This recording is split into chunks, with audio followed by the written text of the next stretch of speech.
आनंद मठ। आनंद मठ। आओ ऋषियों की अनमोल धरोहर को संजोएं।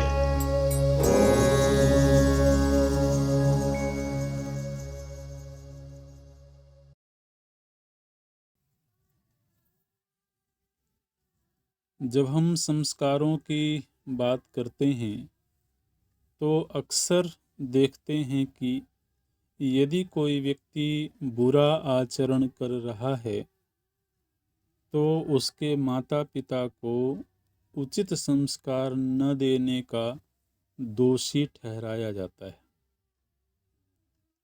सभी बच्चे एक ही परिवार में पैदा हुए और पले बढ़े, समान नैतिकता के साथ बड़े हुए, लेकिन अंततः अत्यधिक नैतिक और अनैतिक हो गए। इसे कई जन्मों में संस्कार संचय से समझा जा सकता है, लेकिन फिर माता पिता को जिम्मेदार क्यों ठहराया जाता है? सभी बच्चों का मार्गदर्शन करने की कोशिश करने के अलावा उनकी भूमिका या जिम्मेदारी क्या है? या फिर इसे इस तरह समझा जाए कि किसी की जिम्मेदारी तय करने के तहत ऐसा बोला जाता है। आपके विचार में माता पिता की भूमिका कैसी और कितनी है?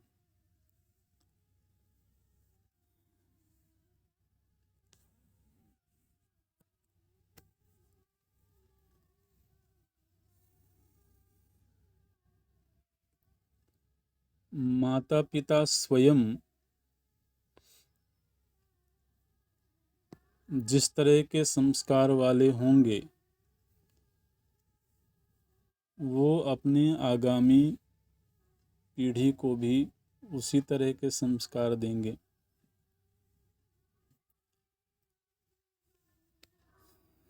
तो अब ये एक सामाजिक विषय है, सामाजिक प्रश्न है, और समाज के लोगों के द्वारा माता पिता को बच्चे की गलतियों के लिए जिम्मेदार ठहराया जाता है,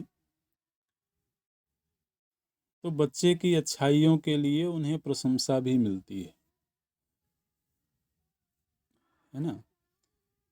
बच्चा यदि कुछ अच्छा कर रहा हो तो उससे उनके माता पिता को यश भी मिलता है, उनकी प्रशंसा भी होती है। तो निश्चित रूप से प्रशंसा और निंदा दोनों की ही प्राप्ति समाज में होती ही है, और हर किसी को दोनों ही चीजों को स्वीकार करना होता है।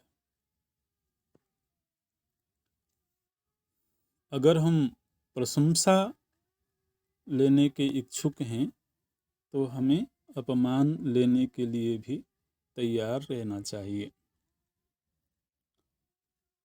अब प्रश्न ये है कि माता पिता को ही क्यों प्रशंसा या अपमान मिले?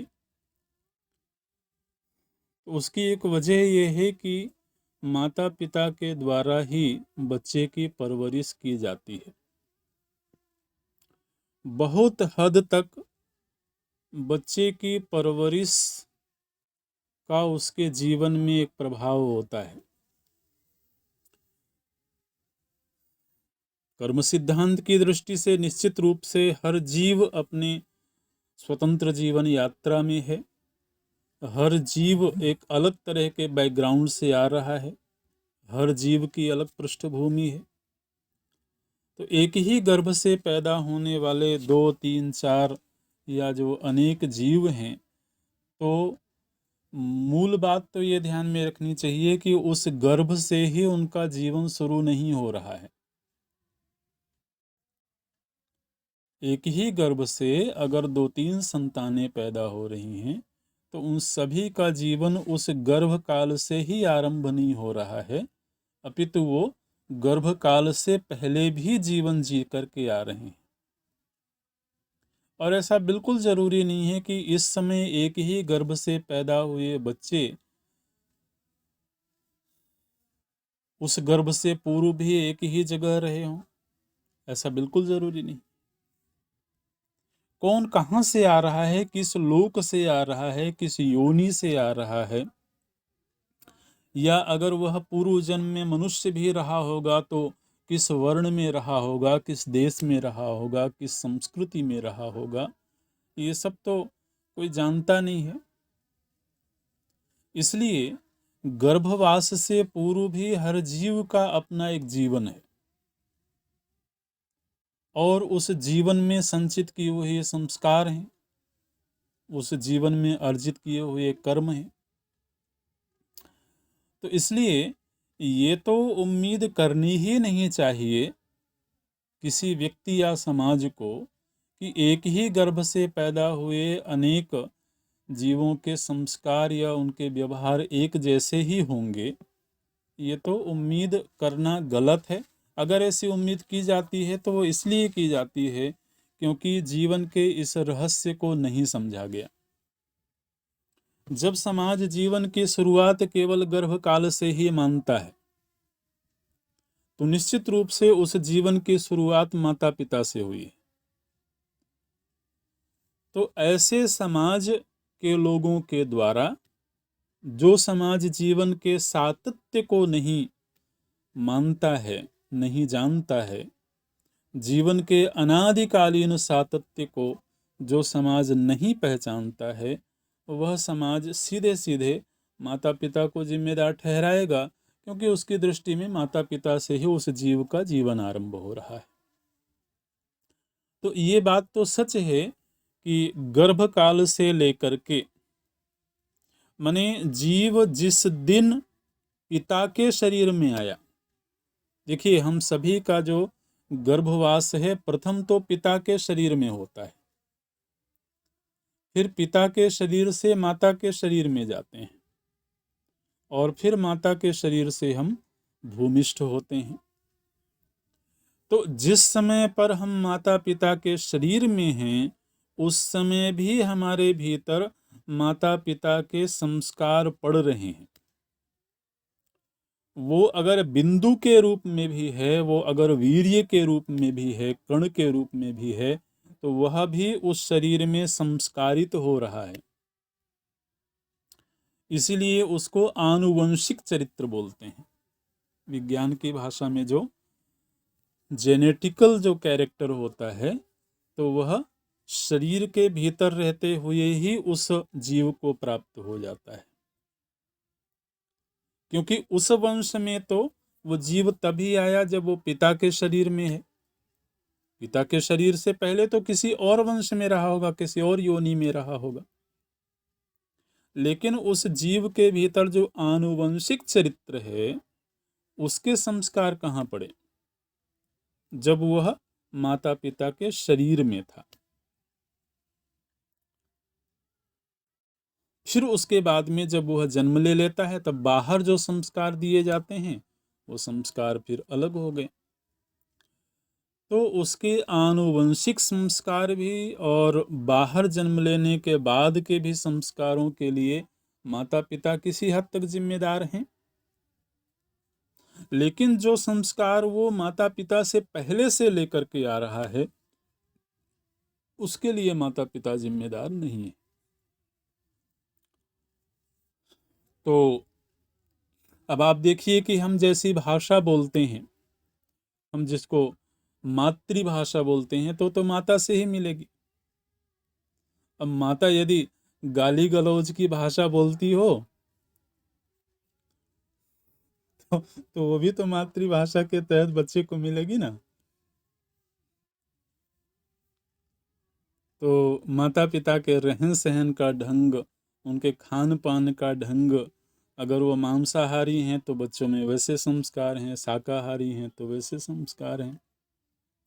अब ये संस्कार तो माता पिता से ही मिले। कम से कम वो जो भाषा बोल रहा है वो तो उस पूर्व जन्म से सीख करके नहीं आया। अब पूर्व जन्म में न जाने किस योनि में रहा हो और वहाँ कौन सी भाषा बोली जाती हो।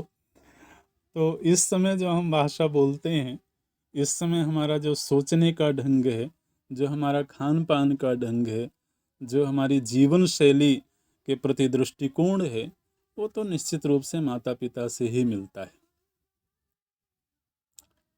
तो अब यदि माता पिता के द्वारा यहाँ कहीं त्रुटियां हैं, मान्यताओं के आधार पर, दृष्टिकोण के आधार पर कोई त्रुटि है, जीवन शैली के आधार पर कहीं कोई त्रुटि है, तो उस समय पर इस जीवन के लिए, इस शरीर के लिए तो शैशव काल एक तरह से कोरा कागज है। इसलिए कहा जाता है कि माता प्रथम गुरु होती है।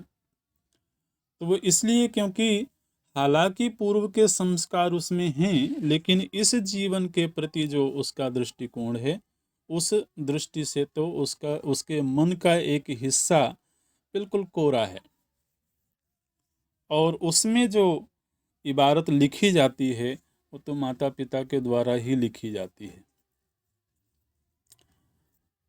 तो इसलिए पूर्ण नहीं, लेकिन किसी अंश में जरूर माता पिता को जिम्मेदारी लेनी होती है, उनकी जिम्मेदारी होती है। तो उस हिस्से के लिए यदि तो बच्चे के द्वारा कोई उपद्रव किया जाता है, कोई अनैतिक आचरण किया जाता है, तो उसके लिए माता पिता को जिम्मेदार ठहराया जाएगा। अब जहाँ तक प्रश्न ये है कि माता पिता की भूमिका क्या होनी चाहिए, अब माता पिता की भूमिका तो अगर हम कहेंगे तो ये कहना होगा कि पहले उन्हें अपने स्वयं के जीवन को शास्त्र सम्मत बनाना चाहिए, है ना। क्योंकि हम जब स्वयं के जीवन को गढ़ते हैं तो वही जो हमारा आकार है वह आगे बढ़ता है।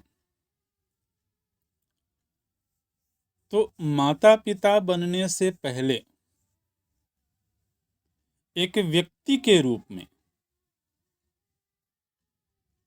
हमने स्वयं का निर्माण कैसा किया है। क्योंकि अगर हर बार केवल माता पिता की आइडेंटिटी को ही सामने खड़ा किया जाएगा तो हम ये कह सकते हैं कि हमारे भीतर जो संस्कार हैं वो हमें अपने माता पिता से मिले हैं। तब तो फिर वो जिम्मेदारी कहीं तय नहीं हो पाएगी, और उनसे शिकायत की जाए तो वो भी कहेंगे कि हमारे माता पिता से हमको मिले हैं। तो अब उसको आखिरी जिम्मेदार किसको खोजा जाएगा। तो इसलिए इस पहचान से पहले मैं एक व्यक्ति के रूप में कैसा हूँ, एक इंसान के रूप में मेरे संस्कार, मेरी जीवन शैली, मेरे विचार, मेरी मान्यताएं कैसी हैं। तो अब यदि हमारा व्यक्तित्व परिमार्जित है तो उसी का प्रभाव हमारे सराउंडिंग में जो लोग हैं, हमारे आसपास जो लोग हैं, उनके ऊपर भी पड़ता है। फिर वो माता पिता ही क्यों, भाई बहन को भी एक दूसरे के संस्कार मिलते हैं, एक दूसरे के सोचने का ढंग मिलता है। गुरु शिष्य के रिश्ते में भी यही होता है। जो भी अत्यंत करीब के रिश्ते हैं उन रिश्तों में एक दूसरे के प्रति जिम्मेदारी तो तय की जाती है, लेकिन रिश्ता कोई भी हो, पहचान कोई भी हो, हम ये समझते हैं कि सबसे पहले हम एक व्यक्ति हैं, एक इंडिविजुअल, एक इंसान है, और उस रूप में हमने अपने आप को जिस तरह से गढ़ा है